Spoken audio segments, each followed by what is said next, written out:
Hello दोस्तों, स्वागत है आपका अपने चैनल जिसका नाम है टच द जीएस में। दोस्तों, कल हम लोगों ने भारत के संविधान का भाग 1 पढ़ा था। भाग 1 में हमने 4 अनुच्छेद पढ़ लिए थे। 4 अनुच्छेद। उससे पहले मैं थोड़ा सा आपको बता दूं कि संविधान होता क्या है। संविधान सम प्लस विधान। सम मतलब समान, विधान मतलब कानून। सबके लिए समान कानून को ही संविधान कहते हैं। अब आते हैं अपने टॉपिक पे। तो कल वाला थोड़ा सा रिपीट करते हैं। भाग 1 क्या था? संघ एवं उसका राज्य क्षेत्र। संघ एवं उसका राज्य क्षेत्र। राज्य क्षेत्र। कल हम लोगों ने 1 से लेकर 4 आर्टिकल यानी संघ एवं राज्य क्षेत्र भाग 1 में 4 आर्टिकल थे। 1 से लेकर 4 तक हमने पढ़ लिए थे। पहला क्या था इसमें? पहला था भारत अर्थात इंडिया राज्यों का संघ होगा। संघ कौन सा? कल मैंने बता दिया था, यूनियन वाला संघ होगा। अगर आपने वो वीडियो नहीं देखा है तो जाके आप देख लीजिएगा, ठीक है। तो भारत क्या होगा? राज्यों का संघ। राज्यों का संघ। राज्यों का संघ। और इन राज्यों को कहाँ लिखा गया है? पहली अनुसूची में लिखा गया है। पहली अनुसूची में इन राज्यों के नाम लिखे गए हैं। तो ये हो गया राज्यों संघ यानी कि यूनियन वाला संघ, यूनियन, ठीक है। आर्टिकल 2 क्या था? 2 में किसी भी विदेशी राज्य को भारत में मिला सकते हैं राष्ट्रपति की पूर्व अनुमति से, जैसे सिक्किम को मिलाया था। तो विदेशी राज्य को भारत में मिला सकते हैं, ठीक है। तीसरा क्या था?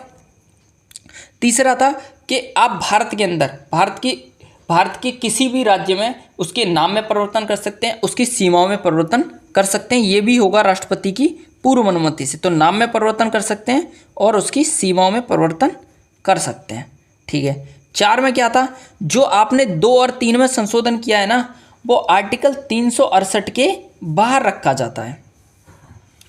368 के बाहर क्यों? मतलब 368 में क्या है? संविधान में संशोधन की प्रक्रिया है। तो इस संशोधन की प्रक्रिया से इसको बाहर रख दिया गया है, यानी कि राष्ट्रपति को सिर्फ सूचना दे दी जाएगी और किसी भी बाहरी राज्य को भारत में मिलाया जा सकता है, या फिर भारत के अंदर उसकी सीमाओं में नामों में परिवर्तन करना है तो कर सकते हैं। जैसे हमने मध्य प्रदेश से छत्तीसगढ़ बनाया था और बिहार से झारखंड बनाया था और यूपी से उत्तराखंड बनाया था। इसी तरीके से दमन दीव दादर नगर हवेली को हमने मर्ज करके एक कर दिया गया।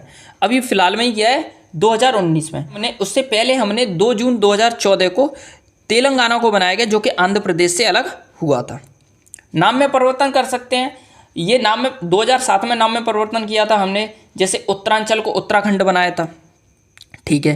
ये आपका मैंने रिपीट करा दिया। अब आगे हम बढ़ते हैं। आगे टॉपिक है आपका भारतीय राज्यों का इतिहास। तो इसके बारे में जानते हैं, भारतीय राज्यों का इतिहास। भारतीय राज्यों का इतिहास। अपना देश आज़ाद हुआ था 15 अगस्त 1947 में। तो जब देश आज़ाद हुआ था ना 15 अगस्त 1947 में, उस टाइम पे भारत में लगभग 562 देशी रियासत थी। इन 562 देशी रियासत में से 13 रियासत ने तो पाकिस्तान में विलय कर लिया था। तो इसका तो हमें पढ़ना नहीं है, पाकिस्तान का हमें अपना पढ़ना है। तो इसके बाद बची थी 552 देशी रियासत। 552 देशी रियासत में से 549 का तो आराम से विलय हो गया था। 3 देशी रियासतों ने बहुत दिक्कत की थी। 3 जो देशी रियासत थी, इन्होंने दिक्कत की थी। अब देशी रियासतों को मिलाने में सबसे महत्वपूर्ण रोल जो रहा है वो रहा है सरदार पटेल जी का। सरदार पटेल, ठीक है। दूसरा रहा है बीपी मेनन का, बीपी मेनन। और तीसरा रहा है माउंटबेटन का, माउंटबेटन, ठीक है। तो तीनों लोगों का महत्वपूर्ण योगदान रहा है, हालांकि सरदार पटेल जी का कुछ ज़्यादा ही रहा है। अब भाई अंग्रेज तो चले गए। अब अंग्रेजों ने इंडिया को एक तरीके से इतना ज़्यादा डिवाइड कर दिया था। वो गए थे ना, तब भी एक तरीके से डिवाइड ही करके गए थे, क्योंकि उन्होंने देशी रियासतों को 3 ऑप्शन दे दिए। पहला था या तो वो पाकिस्तान के साथ चले जाएं, तो भाई पाकिस्तान 14 अगस्त 1947 को बना, यानी कि भारत आज़ाद हुआ उससे एक दिन पहले। दूसरा था आपका, या तो वो इंडिया में चले जाएं, इंडिया के साथ चले जाएं, इंडिया में मिल जाएं, और तीसरा था स्वतंत्र रहने का। तो ये स्वतंत्र वाला जो फंडा था यही ज़्यादा दिक्कत दे गया, स्वतंत्र, क्योंकि ये जो 3 देशी रियासत थी उसमें से एक तो थी आपकी जम्मू कश्मीर, दूसरी थी जूनागढ़ और तीसरी थी हैदराबाद। तो यहाँ पे लिख सकते हैं, पहली थी जम्मू एंड कश्मीर, दूसरी थी जूनागढ़ और तीसरी थी हैदराबाद। इन्होंने ही ज़्यादा दिक्कत की, तीनों देशी रियासत ने। जम्मू कश्मीर की बात करते हैं तो जम्मू कश्मीर के जो राजा थे वो थे हरी सिंह भैया स्वतंत्र रहना चाहते थे। ये कह रहे थे हम तो भाई स्वतंत्र रहेंगे, ठीक है। पाकिस्तान ने रंग दिखाना स्टार्ट किया 1947 में। 14 अगस्त 1947 को पाकिस्तान बना, और जो वहाँ के प्रधानमंत्री थे मोहम्मद अली जिन्ना, उनकी पैनी नज़र थी जम्मू कश्मीर पे। वो शुरू से ही चाहते थे कि जम्मू कश्मीर हमारा होना चाहिए, यानी कि पाकिस्तान का होना चाहिए। ये उनका मत था, शुरू से ही वो चाहते थे। उन्होंने क्या किया कि पाकिस्तान आर्मी को कबाइलियों के भेष में, जो वहाँ के कबाइली लोग थे ना, उनके भेष में, उनकी वेशभूषा में जम्मू कश्मीर में अपनी सेना को दाखिल कर दिया। अब जम्मू कश्मीर की सेना जैसे ही घुसी, उन्होंने मार काट बलात्कार करना स्टार्ट कर दिया, बहुत ही ज़्यादा मार काट मचाई। इसकी खबर हरी सिंह को लगी। हरी सिंह भागे भागे आए जवाहरलाल नेहरू जी के पास, क्योंकि उस टाइम पे प्रधानमंत्री वही थे। उनके पास आए भागे भागे और उनसे बोला भाई हमारी मदद कीजिए कैसे भी करके। तो उन्होंने कहा हाँ क्यों नहीं करेंगे, ज़रूर करेंगे। लेकिन सरदार पटेल जी ने साफ इनकार कर दिया कि जब तक आप जम्मू कश्मीर को इंडिया में नहीं मिला लेते हो, भारत में नहीं मिला देते हो, तब तक हम आपकी कोई हेल्प नहीं कर सकते हैं। तो फिर भाई हरी सिंह के पास तो कोई चारा ही नहीं था, मजबूरी में उनको फिर भारत में जम्मू कश्मीर को मिलाना पड़ा। तो विलय पत्र पर उन्होंने हस्ताक्षर कर दिए। विलय पत्र पर 26 अक्टूबर 1947 को उन्होंने हस्ताक्षर किए, और फिर इन्होंने सेना भेजी, अपनी सेना भेजी, और जहां सेना थी वहां के वहीं रुक गई।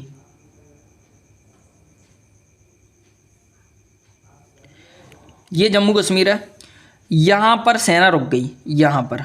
अब यहाँ क्यों रुकी? अब आप सोच रहे होगे आगे क्यों नहीं गई? तो वो इसलिए नहीं गई क्योंकि अपने जो प्रधानमंत्री जी जिनका नाम था जवाहरलाल नेहरू, ये भाई इसको लेके चले गए यूएन में, इस मुद्दे को लेके चले गए यूएन में। यूएन की स्थापना 1945 में ही हुई थी, नया बना था यूएन। तो यूएन लेके चले गए, तो जहाँ जिसकी सेना थी वो वहीं के वहीं रोक दी गई। यहाँ पर आज हम इसको पीओके के नाम से जानते हैं, पीओके। तो पीओके जो है पाक ऑक्यूपाइड कश्मीर, 30% हिस्सा इसने तभी कब्जा कर लिया था, और आज तक हम इसको मिला नहीं पाए हैं। आगे कब तक मिलाते हैं ये देखना पड़ेगा अभी, क्योंकि किसी को पता नहीं है कब तक आएगा, क्या होगा इसका। आएगा तो सही, मिलाएंगे तो सही एक ना एक दिन। तो इसके बाद में जम्मू कश्मीर को मिला लिया गया। अब इसके बाद बात आती है जूनागढ़ की। जूनागढ़ में ज़्यादातर जो आबादी थी वो हिंदू आबादी थी, हिंदू आबादी थी। और यहाँ का जो निज़ाम था, यहाँ का जो राजा था वो मुस्लिम था। तो उसका नाम था महावत खान, कह सकते हैं, क्या कह सकते हैं, नाम ही था उसका, महावत खान। ये पाकिस्तान जाना चाहता था, लेकिन यहाँ की ज़्यादा आबादी हिंदू थी। तो सरदार पटेल जी ने यहाँ पे जनमत संग्रह करा दिया, जनमत संग्रह, रेफरेंडम, वोट डलवा दिए, जनमत संग्रह। तो ज़्यादातर आबादी हिंदू थी, तो इंडिया के पक्ष में इन्होंने वोट कर दिया, तो इसको जनमत संग्रह के माध्यम से जूनागढ़ को मिला लिया गया था। और इसका जो राजा था वो पाकिस्तान भाग गया, भागना तो पड़ेगा ही, क्या करेगा बेचारा। आगे बात करते हैं हैदराबाद की। हैदराबाद मोतियों का शहर, हैदराबाद, इसकी बात करते हैं। हैदराबाद का जो शासक था उसका नाम था उस्मान अली खान। उस्मान अली खान।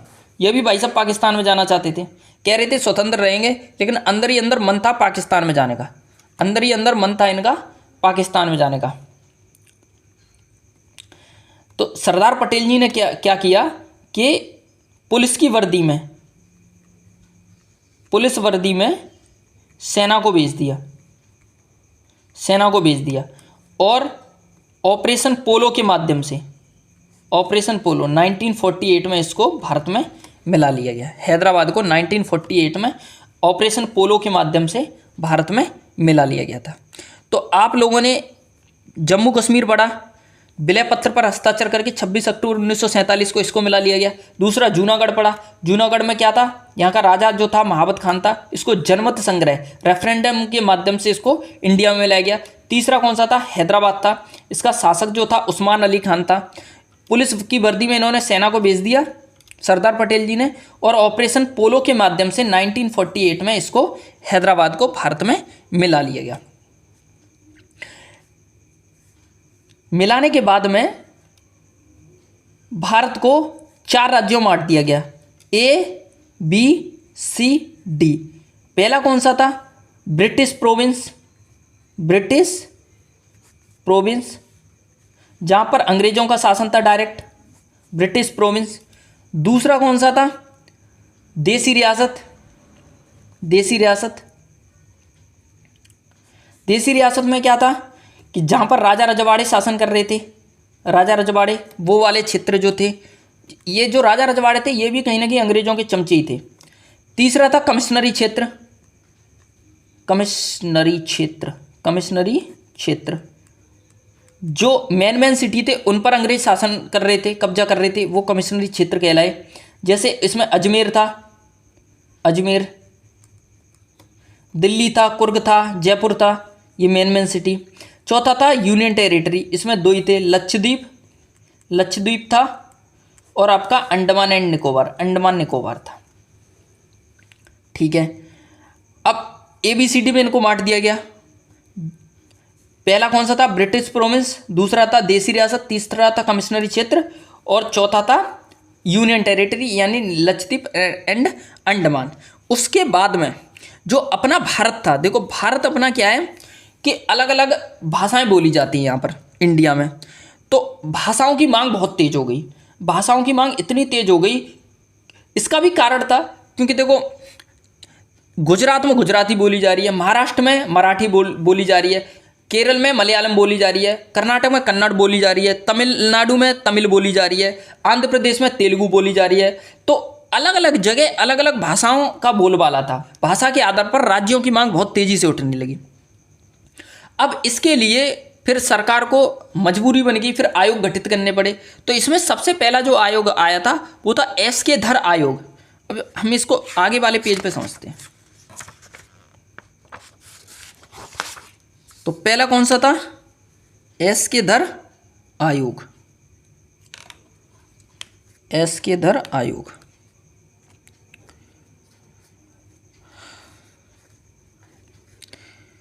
तो एस.के. धर भाषा के लिए गठित करने वाला पहला आयोग कौन सा था, एस.के. धर आयोग, आयोग, एस.के. धर आयोग 1948 में आया था और रिपोर्ट दी थी 1948 में ही, लास्ट में 1948 के लास्ट में इसने अपनी रिपोर्ट दी थी। और इस रिपोर्ट में इसने क्या बोला, भाषा के आधार पर राज्यों की जो मांग थी उसको पूरी तरीके से ठुकरा दिया इसने प्रशासनिक, प्रशासनिक और भौगोलिक आधार पर,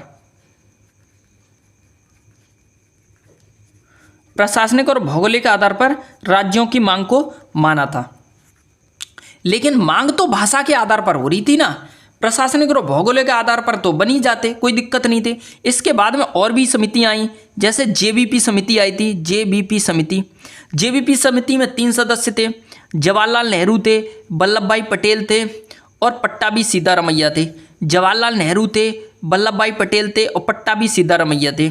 इसने अपनी रिपोर्ट दी थी, रिपोर्ट 1949 में, 1949 में रिपोर्ट दी थी। और इसने भी क्या किया कि भाषा के आधार पर राज्यों की मांग को इसने भी ठुकरा दिया। भाषा के आधार पर इसने भी राज्यों की मांग को ठुकरा दिया। इसके बाद में एक व्यक्ति अनशन पर बैठ गया। कांग्रेस का एक व्यक्ति था जिसका नाम था पोट्टी श्री रामुलु। पोट्टी श्री रामुलु रामुलु ये व्यक्ति जो था ये 56 दिन तक भूख हड़ताल पे बैठा रहा और 56 दिन के बाद में इसकी हो गई मृत्यु। और जैसे ही इसकी मृत्यु हुई 1952 में भाषा के आधार पर राज्यों की मांग ने बहुत बड़ा आंदोलन पकड़ लिया।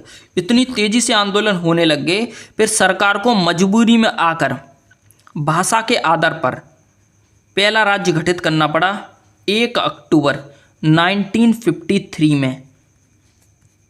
फर्स्ट स्टेट भाषा के आधार पर जिसका नाम था आंध्र प्रदेश।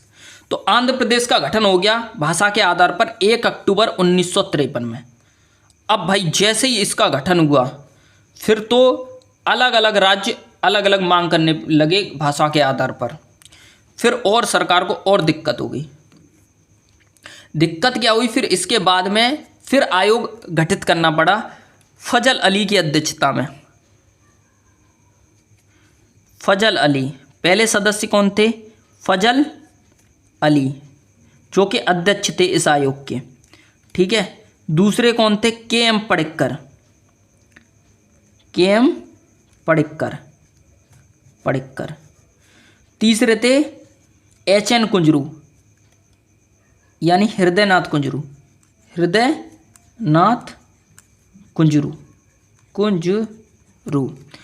तो अध्यक्ष कौन थे? फजल अली। तो आयोग गठित किया गया राज्य पुनर्गठन आयोग। राज्य पुनर्गठन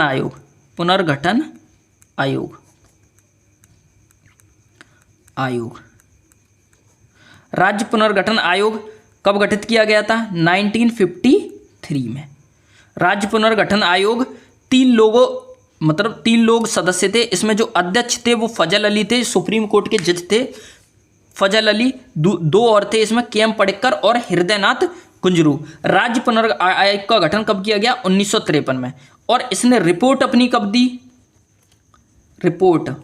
इसने रिपोर्ट दी 1955 में। जैसे ही इसने रिपोर्ट दी 1955 दिसंबर 1955 में इसने रिपोर्ट दी और राज्य पुनर्गठन अधिनियम पारित करना पड़ा फिर सरकार को। राज्य पुनर्गठन अधिनियम